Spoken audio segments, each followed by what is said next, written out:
So now we will do the 24th verse of Vishnu Sahasranamam. So when we did 23rd verse, I told it was with a reference to Matsya Avatara. Most of the namas there were referring to Matsya Avatara, where he was considered to be the Guru because he was preserving. Guru is one who preserved the Veda, one who gave us the Shastras, one who gave us the way that we have to live. So Vedas are the pramanas for us, that which gives us the highest. This is the highest source for Sanatana Dharma.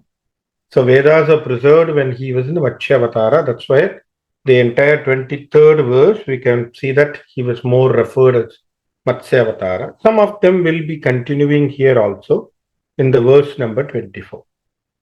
A beautiful verse where it talks about his unique character. अग्रणीर् Gramin श्रीमान न्यायो नेता समीरणः सहस्रमूर्धा विश्वात्मा सहस्राक्ष सहस्रपाद अग्रणीर् ग्रामणीर् श्रीमान न्यायो नेता समीरणः सहस्रमूर्धा विश्वात्मा सहस्राक्ष सहस्रपाद. The excellent expressions of Mahavishnu's quality here. Let us see what our Vedavyasa has given us through the bhashyams of Sri Shankara and also through the bhashyams of Parachara Bhatta, Chinmayananda, Dharmachakra, and what they have all explained about these namas. The beautiful Agranihi, Agrani, that who takes you to the highest position, who moves you out, who takes you always forward.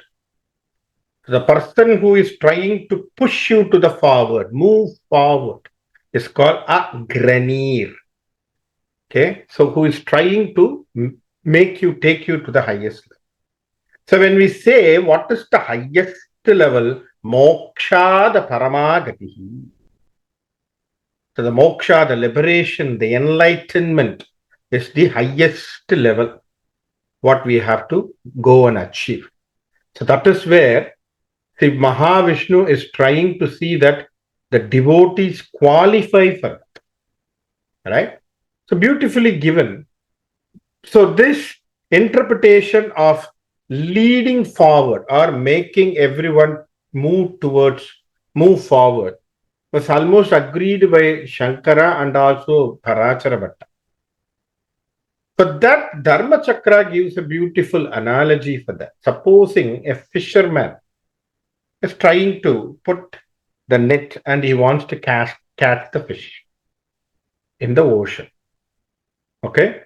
He defines different people's different atmas, how they will behave, how they want to escape from the net or how they will be inside the net.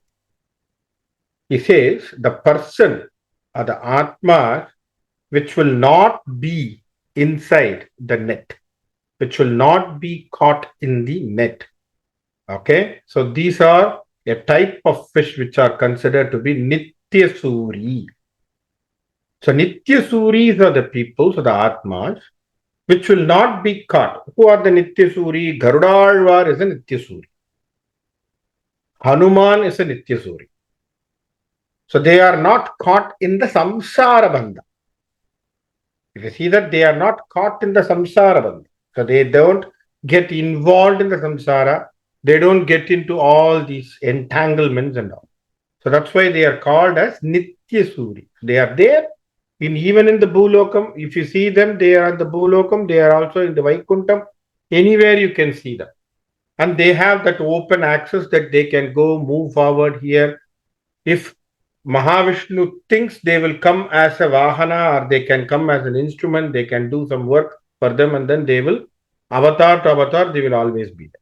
So they are considered to be Nityasuris. The other type of peoples are called Muktajivis. Muktajivis are the people, they might be caught in the net. Okay? but with their own effort, they will come out of it. The first one, Nityasuris, never caught. So they are totally the fish which will escape from the net. So totally out. The second one is called Mukta Jivis, who will be caught in the net. But what they will do? They know how to come out of the net by their own effort. So this is their impact. There is third type of Atmas who are called Mumukshus. Mumukshus. And these people are like a fish. They are caught, but they will make every effort to come out. But they don't know how to come. But they will make every effort and every attempt to escape from the net. Okay? Escape from the net. And then there is a fourth type of Atmas who are called Bhadajivas. Bhadajivas. Who, when they caught into the net, they start enjoying the place where they are. They don't take any effort. They don't want to get out of it. They will be happy to stay there where they are. So we have to understand which layer we belong to. Whether we are Bhadajivas or we are trying at least to escape as a Mumukshu. So definitely Muktajivis and Nityasuris, we are not there. So either we have trying to take an attempt to come out of it is one thing which we need to. So that's why we say Muktajivis or Mumukshus are someone who we need to understand. Even in Bhagavad Gita, Krishna talks about 4 types of devotees also. There are 4 types of devotees, Arjuna, who comes to me. So who are they? Artha, Artharthi, Mumukshu and Yogi or Jnani. So he says 4 people. Artha, Artharthi, Mumukshu, Jnani. Who are they? Artha, the fellow will only go to God when there is a need. Otherwise, he will say, God, hi, hello, good morning. I don't want you. As long as I have any problem, then I'll come to you.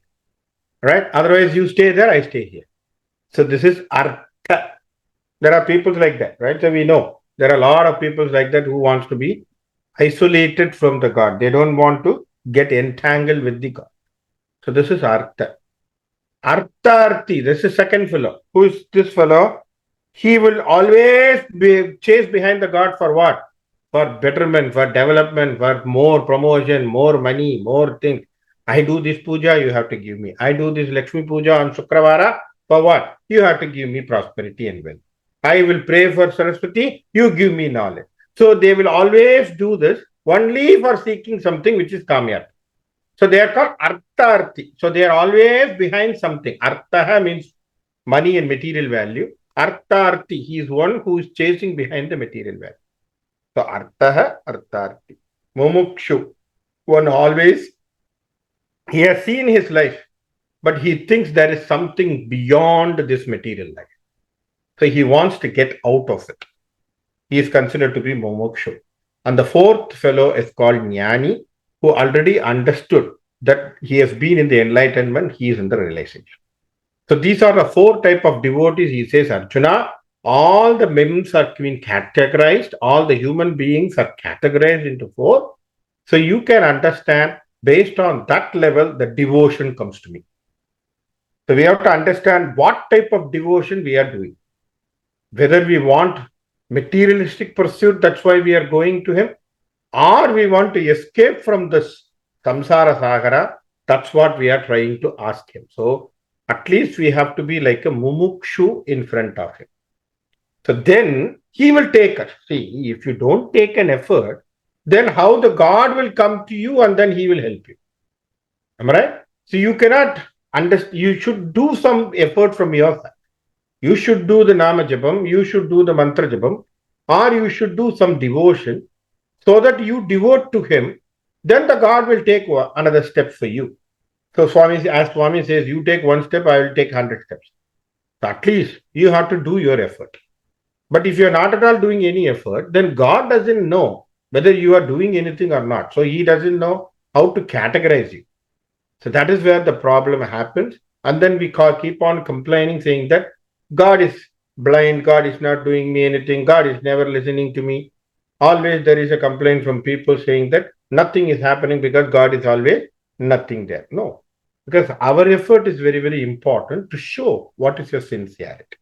And so that is what here in this idea we says, come, we will move forward because you be a mumukshu, I can take you. You be a mumukshu. You want to get rid of it? Yes, come to me. I can take you. That is the guna what Vishnu is trying to give you. So always, what is that? Always think forward. Always think forward. That means what? You have to think about your higher development. You have to think about higher enlightenment. You should not think about the worldly pursuit that what you want. Am I right? See, because if your aim is high in the higher level, all this material pursuit will come to you as natural. That is the truth. So you don't need to chase for all this. You don't need to chase for all these things. If your aim is high, then what happens? Everything comes to you. So think about this way.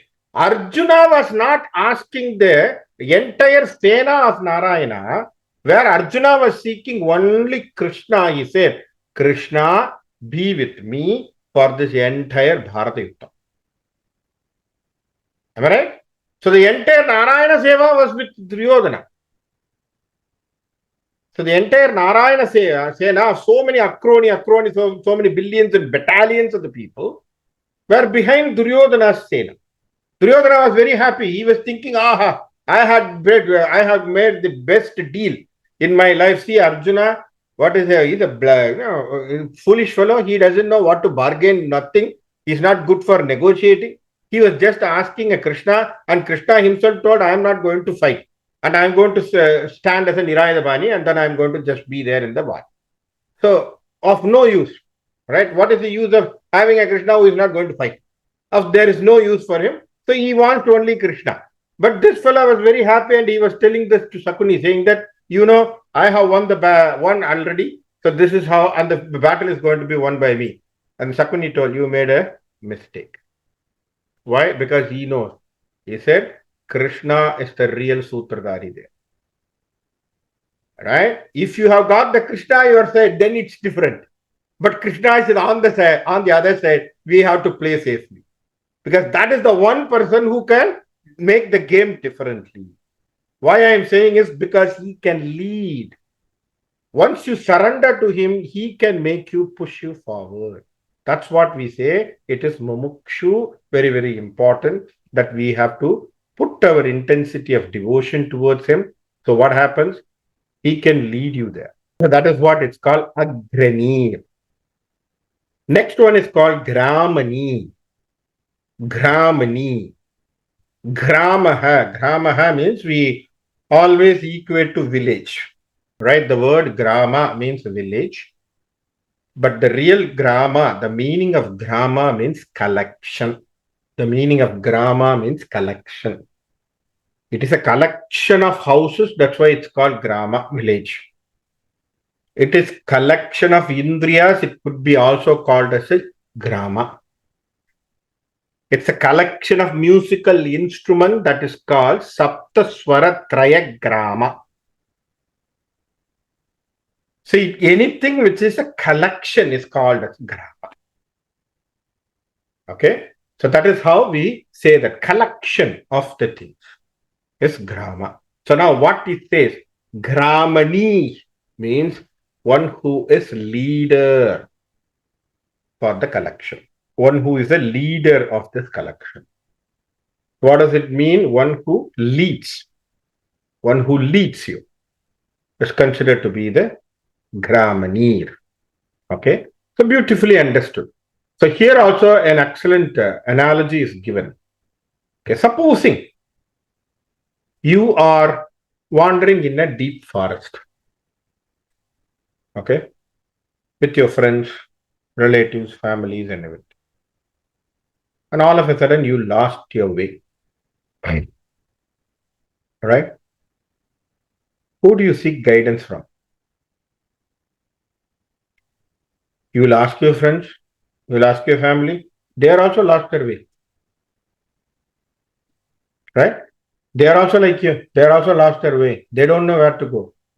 So you have to either seek one who has already lived there, already who has visited, who has an experience, who knows how to come out of the forest. You need a guide. Am I right?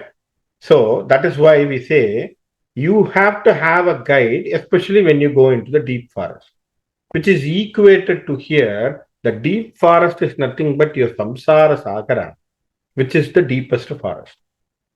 So you are totally lost. No one is now having a clear direction where we are heading in the samsara, right? You ask anyone, whoever it is, maybe a celebrity, maybe a fellow who has achieved everything, maybe a fellow who proclaims himself that he is the corporate king or a boss, call him if he is in the samsara sagara, ask him what direction you are heading. He doesn't know. He will never know where he is. He will not even know what is his motive. He doesn't even know what he is doing. So this is the life what they are leading. So because we are all in the deep forest, and what we are doing is we are seeking the help of our own friends and families, and we are thinking because of them we are walking and we are marching. Because we are thinking that they are the moral support for us. It is also fake. Because they also themselves don't know where they are heading. So can we get the guidance of these people and then we walk? No, we don't know. The direction is not clear. Myself, I am not clear. They are also confused. And with that, I am walking in the deep forest, going deeper and deeper. I don't know how to come out. But this is where we need a guide. So who is the guide who can lead you out? Is the Vishnu Deva. So who is the person? Because you need a person who is experienced, who knows how to come out of this samsara saga. So we can only seek to who has already came out of it, right? Even though he is there, he knows how to come out of it. Even though he has led a life, but he knows how to not to be entangled in the life. So that is the person whom we need to seek the. So that's why Vishnu Avatara, we can definitely, that's why we still now we chant Ramanama or Krishna, because these two avatars are Purna avatars. They have lived their whole life. They have led their life where they can lead the other peoples also. So that's why we seek them. We surrender to them so that they guide us to get rid of all this samsara. So that means they are the leaders who can lead you on this occasion.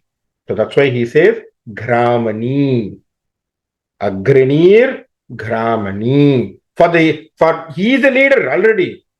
To be a leader, what I need to be? To follow the leader, I have to be mumukshu. If I'm not putting the effort to be a mumukshu, I want to be in the deep forest itself with my own family and friends. I think, okay, I'm fine. So then you be settled there. You are not going to come out. Janma Janmandras, you are going to be there. You are not going to come out of it. And the day will come, and then you will always keep on saying, yelling, shouting. And then you keep on saying all these, with the depression, you'll always talk about all these things in your life. So that's our motive. What we have to think is we have to get into the enlightenment. Okay, so Agranir, Gramani, next one is Sriman.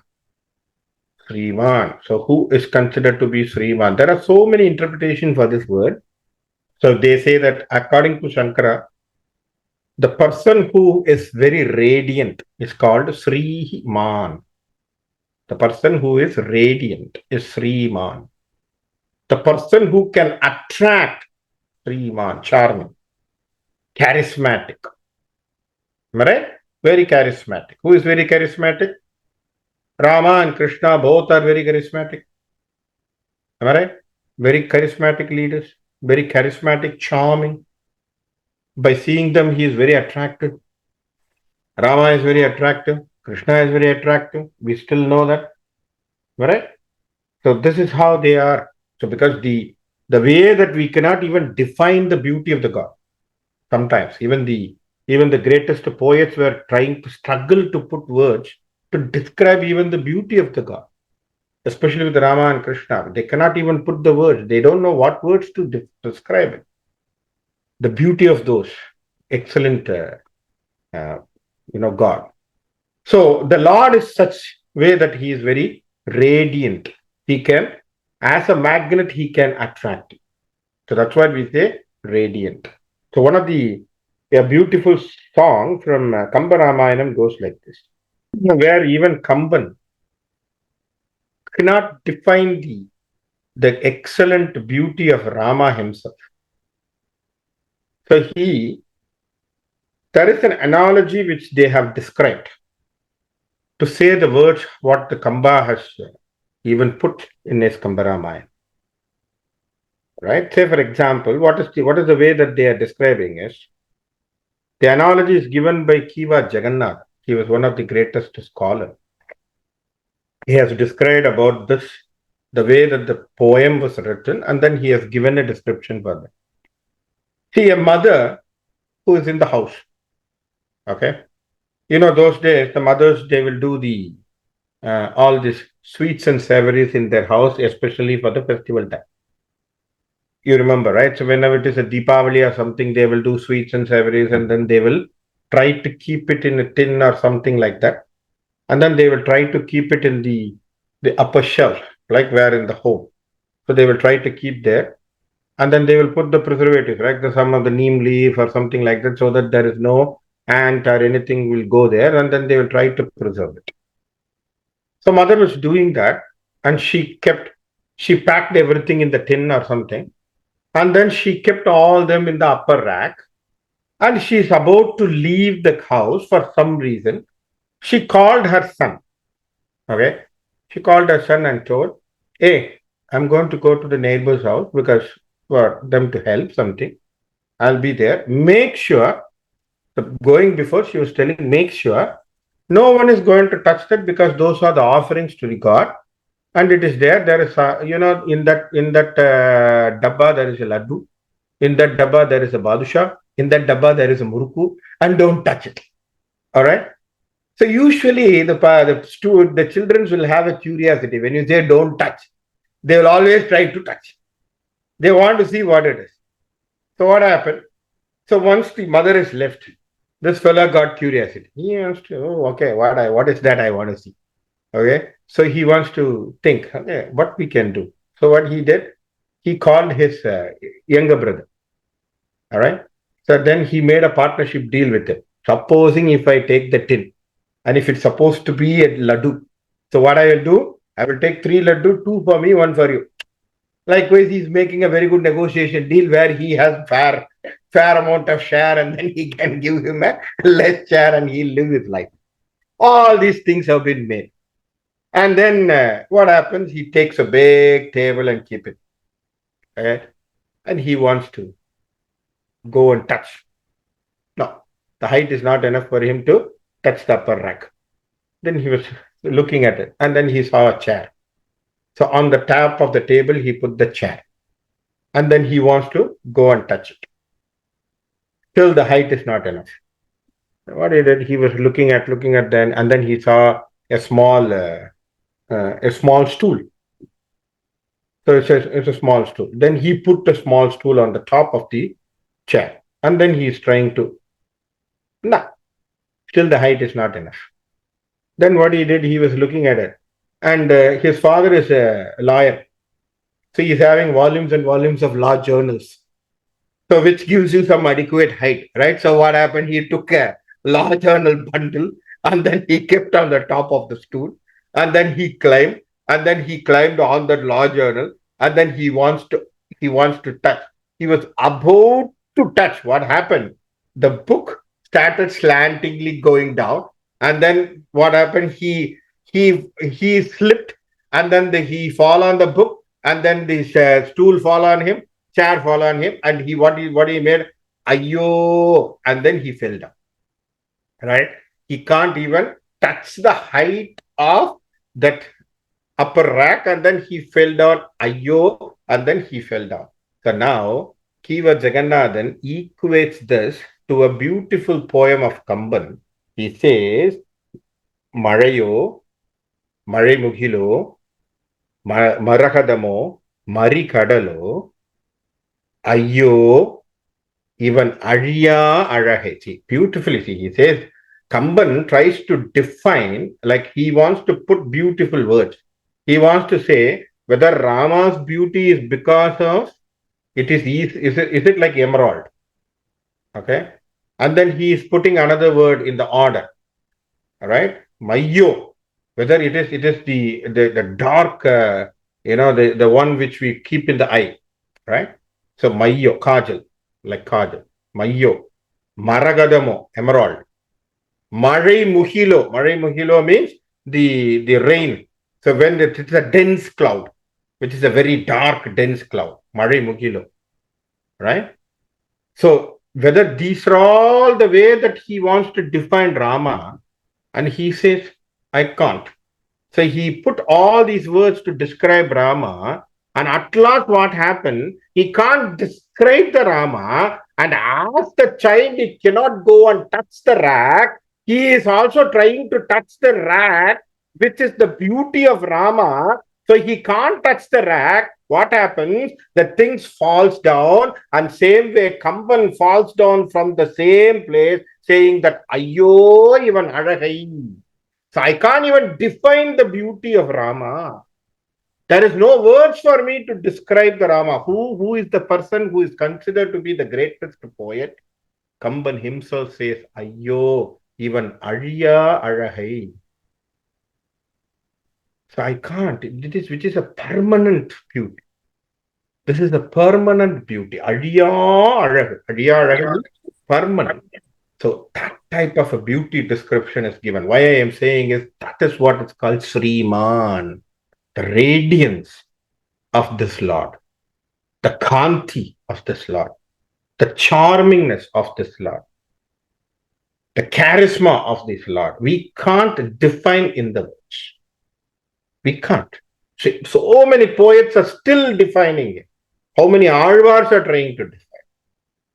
How many Bhaktas are trying to say? How many songs are written? Still, we can't even conquer the beauty of that Lord, Rama or Krishna, because of their radiance. So that is what I want to equate. It is called Sriman. So that who has got that radiance in his face. Kanti. Radiance means Kanti. That attracts. Everyone is attracted.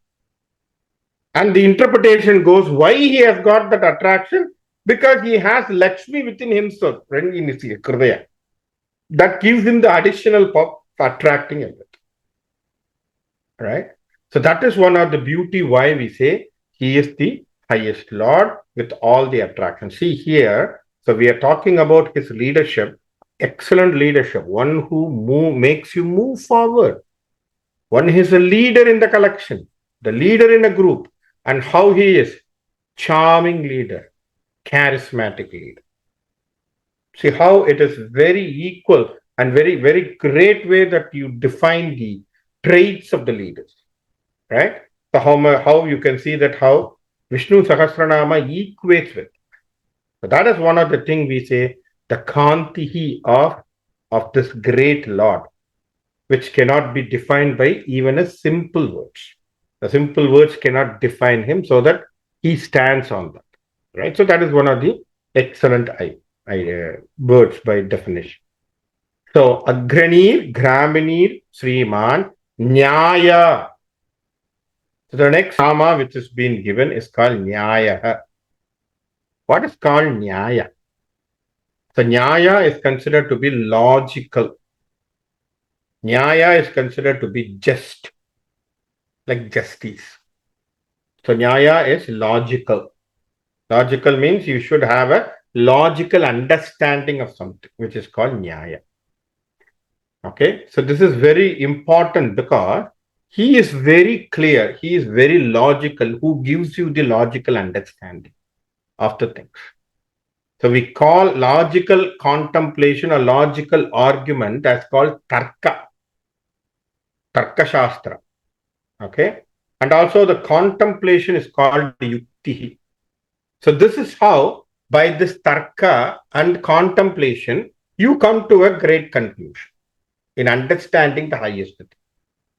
Okay, when you want to understand the highest things, you need to have the Tarka and contemplation. So that is why we say that it is very important for us to have it. Even for the Tarka, there are different ways, right? So there are different ways by which the Tarkas can be done. So this is all comes under the Nyaya Darshana. So Nyaya means a logical Darshana.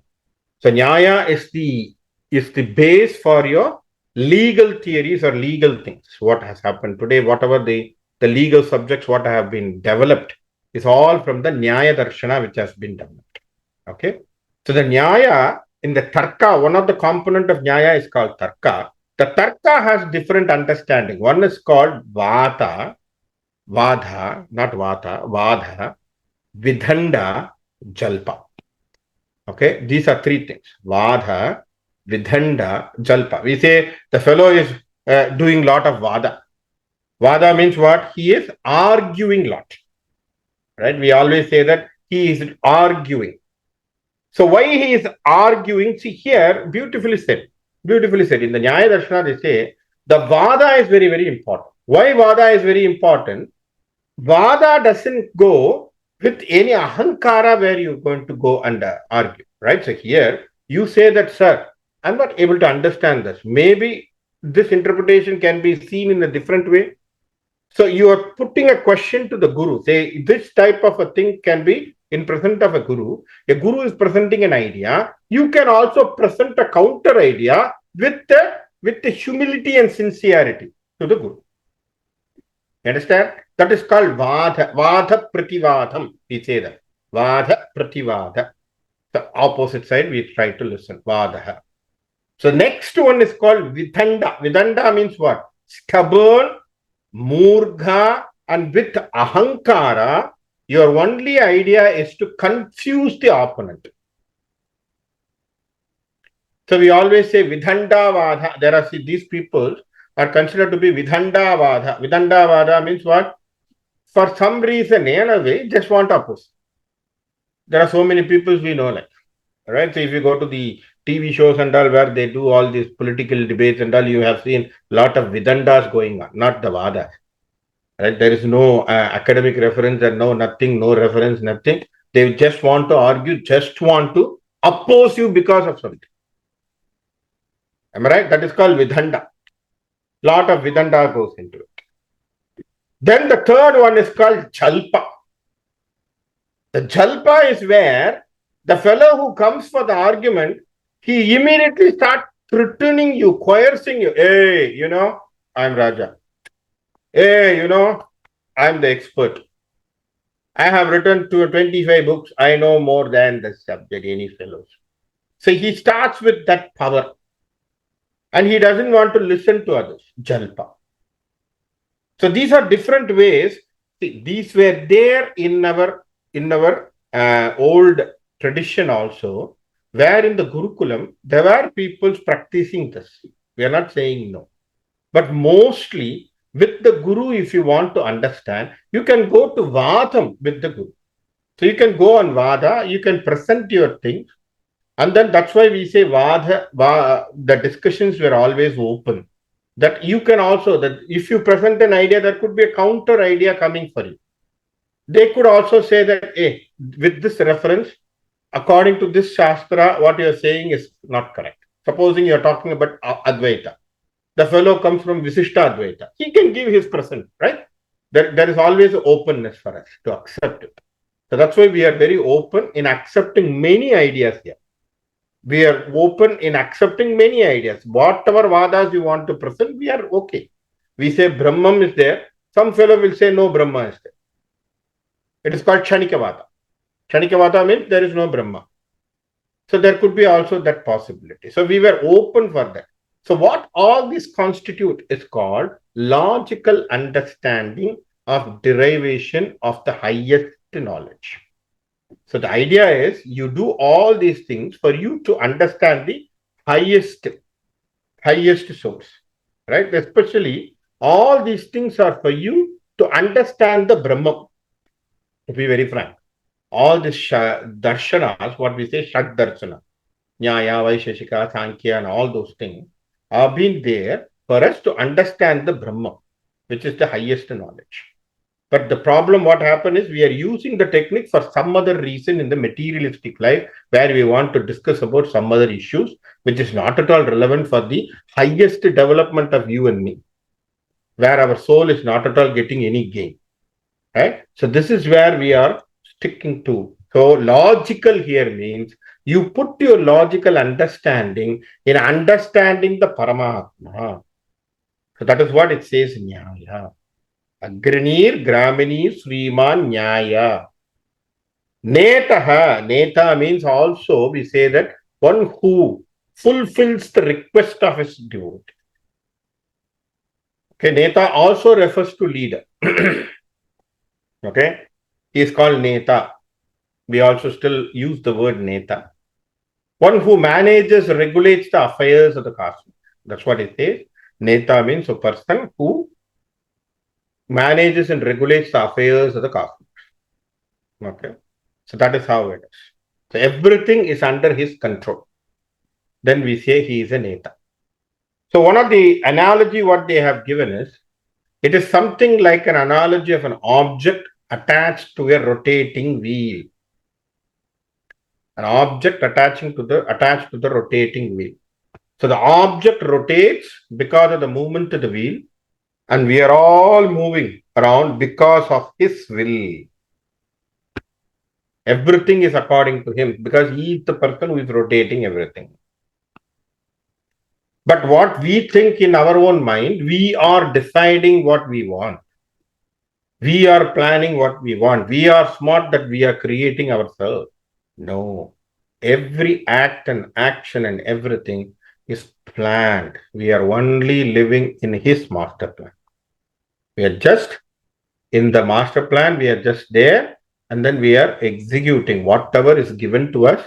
We are just an instrument, because this word is even uttered by Krishna. Right? Because see, the war was declared. Arjuna was standing. Arjuna was confused. Arjuna wants to get the clarity. Arjuna was given the clarification, and the direction was given from whom? The person who is sitting in front, the charioteer, who is driving the chariot, was giving every direction for Arjuna, how to go, who is the next target, who you have to put the arrow, and how you have to kill them. Strategy was given by Krishna. Each and every action for that 18 days was designed by Krishna, because Krishna has already shown to Arjuna in the Vishwarupam, especially when he does in the Bhagavad Gita, he shows a Vishwarupa Darshan. In the Vishwarupa Darshan, as Arjuna was thinking that I am going to kill all these people, I am going to do all this and I am going to have all this problem, then Krishna showed him, and he opened his mouth and showed that the entire Gaurava Sena was crushed and they are hanging in his teeth. They are hanging in his teeth.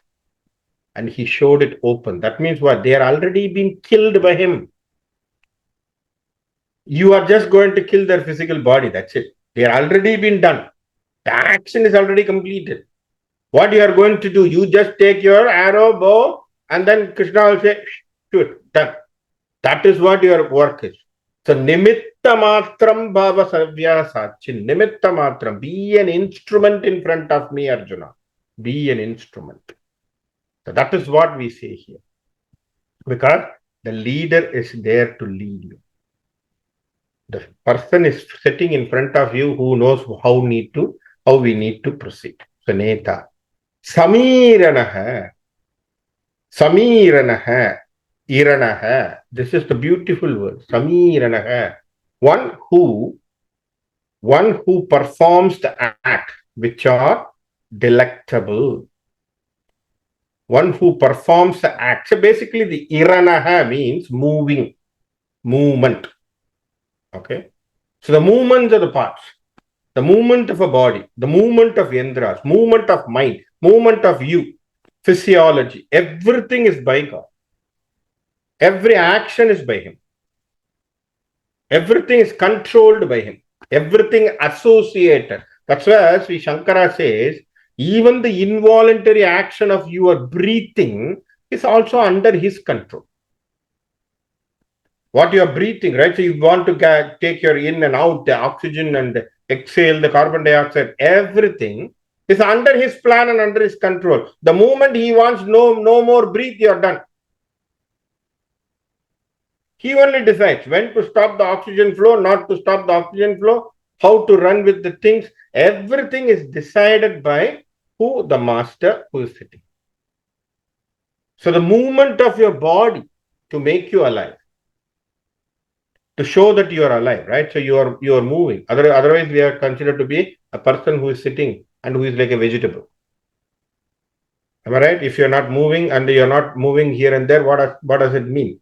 Here we are vegetables. We are not going to do any action. So that's why to be active,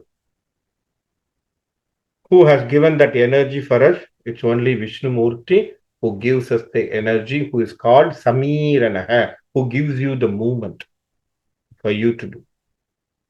Right? Samiranaha, Sahasraksha, right? Samiranaha. And then Sahasramurdha. Sahasramurdha. Sahasramurdha means having 1,000 heads. Having 1,000 heads. Right? So not one or two. So 1,000 is, as I tell you, 1,000 is not in the quantity what you have to think about. It's infinite. It's always the number is only for infinity. As I told you, as a child doesn't know how to count, it will say hundreds and hundreds.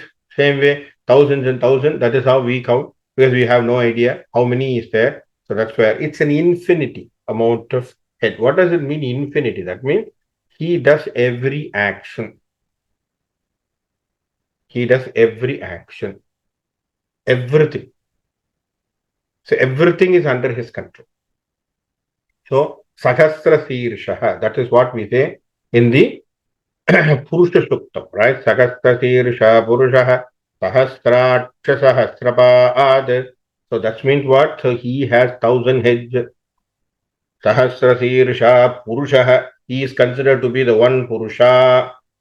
One, and what he has? Sahasra Aksha, 1,000 eyes. Sahasrapad, 1,000 legs. All these things are referred here. You see that in this Namavali, Sahasramurta, Vishwatma, Sahasraksha, Sahasrapad. See how it is connected? That's why my Guru also says, chanting Vishnu Sahasranama is equal to Purusha Suktam chanting. See how it tallies here. Sahasramurdha, so he is a person who has 1,000 heads. Vishwatma. Where is his Atma? The Atma is in every single minute atom. Whatever you say, the minute creatures you can refer. Everywhere. Even in the minute creature. If you see the beautiful flower, you want to open the flower and see the layers and layers and layers and beauty, how you can see that even if it is in a small petal also, how the color is equally distributed. Am I right? See the rose. If supposing I am going to draw or paint a flower, it's not equal. It has not equal. Say for example, I am painting a wall. There I can see somewhere it is white, somewhere it is painted, somewhere it is not going correctly, where it is more. Right? So we can see that it is going here and there. But on the reality, you see that on a reality, if you take a flower, the flower's beauty, the color is equal. It is spread equal. Even the thing which is going to come, as a bud, even the bud has a beautiful color, represents the same color, but beautifully displayed. So this, how we can understand, this is the beauty, how the nature is under his control. Do you mean to say that it is the person who has created, so we the human beings have created it? No. We can only clone, we can only duplicate, but we cannot create. You understand? We can only clone.